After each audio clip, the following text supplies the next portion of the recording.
Voilà, mesdames, messieurs, nous terminons nos entretiens de Nantes.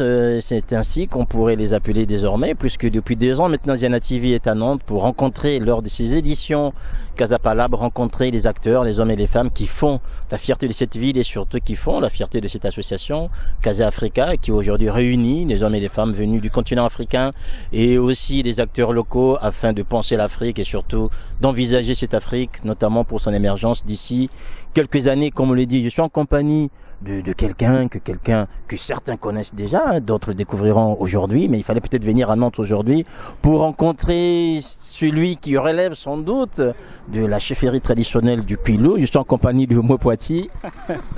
Bonjour. Bonjour. Alors, très heureux de vous rencontrer ici. Vous êtes donc cinéaste, vous avez plusieurs choses, je dirais, dans votre besace, hein. Vous êtes cinéaste, vous êtes artiste, conteur. Alors, vous êtes acteur aujourd'hui, dans le cadre de ces festivals déjà. La participation qui avait été la vôtre, vous avez vu hier en action, mais en même temps, on vous voit travailler autour. Comment ça se prépare un tel événement qui rassemble non seulement les acteurs locaux, mais des acteurs qui doivent venir aussi du continent africain? Oui, alors moi j'ai été invité par donc l'association Casa Africa.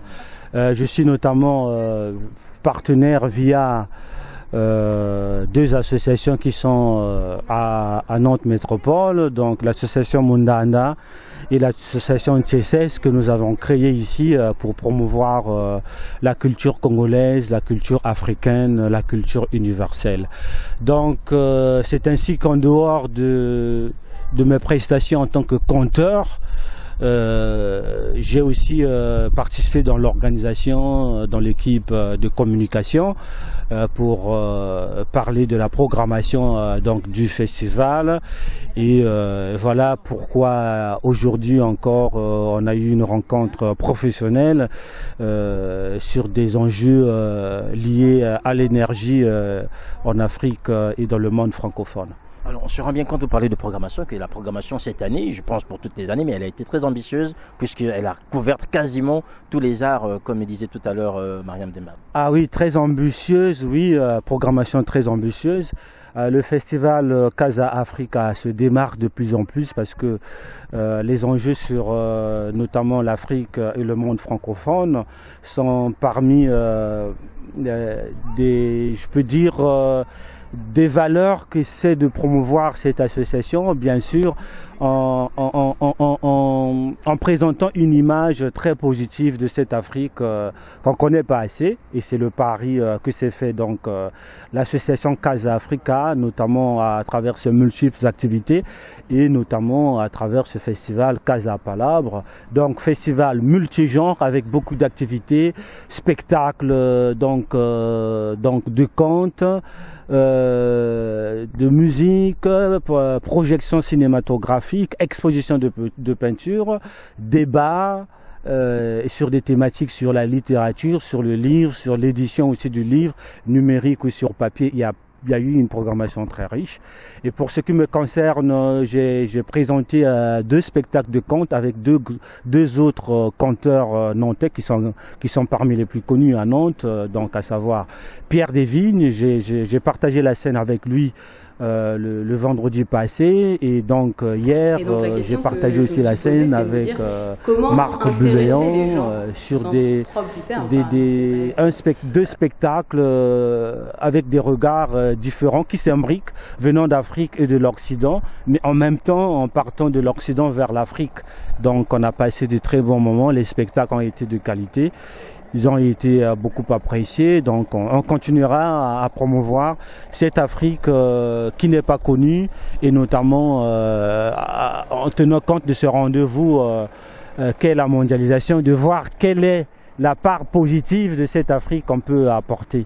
Donc notre défi c'est ça, et les histoires que je raconte, les légendes que je raconte, tout ce qui est lié aux arts de la parole et du récit, notamment du langage, c'est d'essayer de promouvoir aussi cette culture non seulement en utilisant les proverbes, les expressions, parce que je pense que la langue c'est le véhicule d'un peuple, comme on le dit souvent.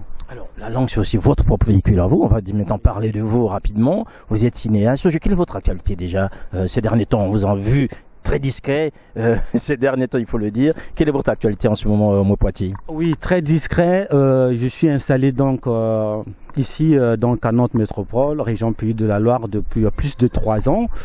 Et donc des activités très intenses qui ont été menées. Le bilan va être fait bientôt. Donc en dehors de ce travail sur le compte qui a été de plus en plus professionnalisé, notamment sur des ateliers sur le compte, des spectacles, des performances.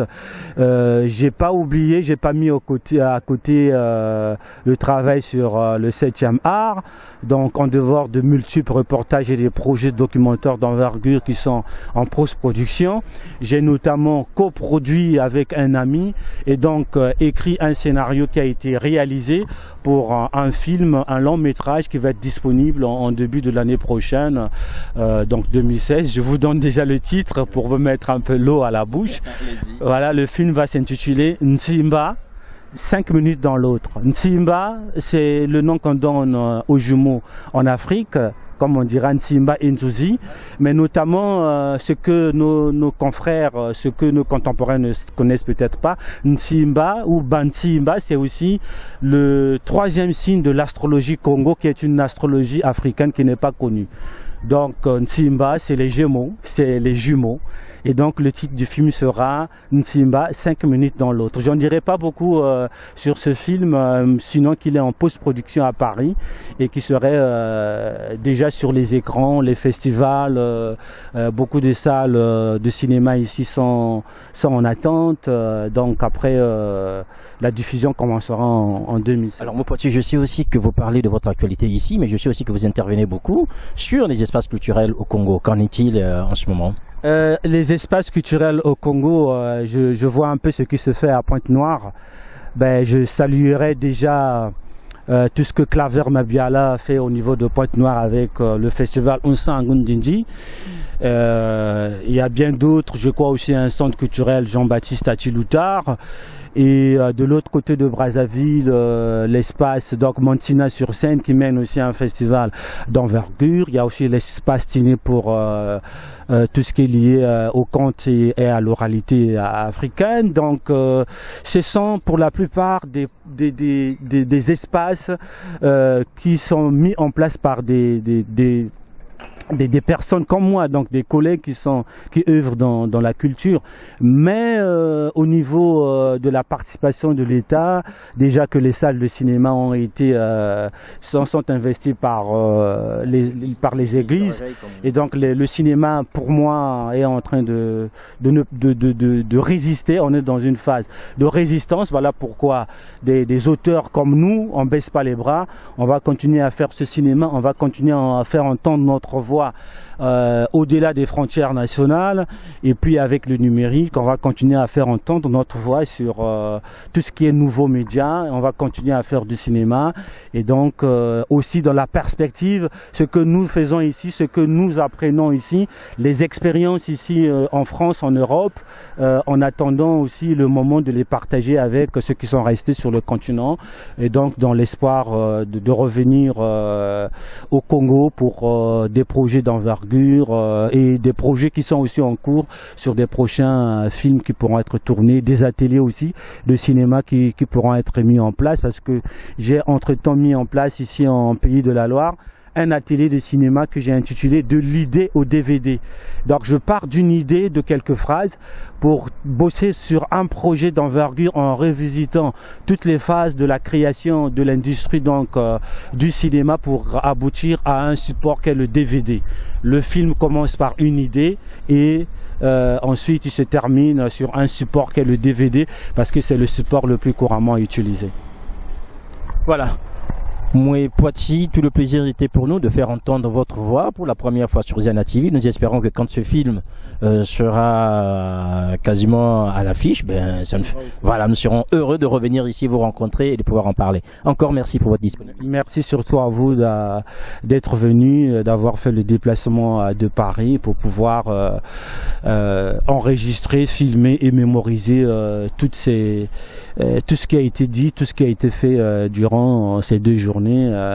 Et donc voilà, au moins il y a une trace, il y a une mémoire. Voilà, merci bien.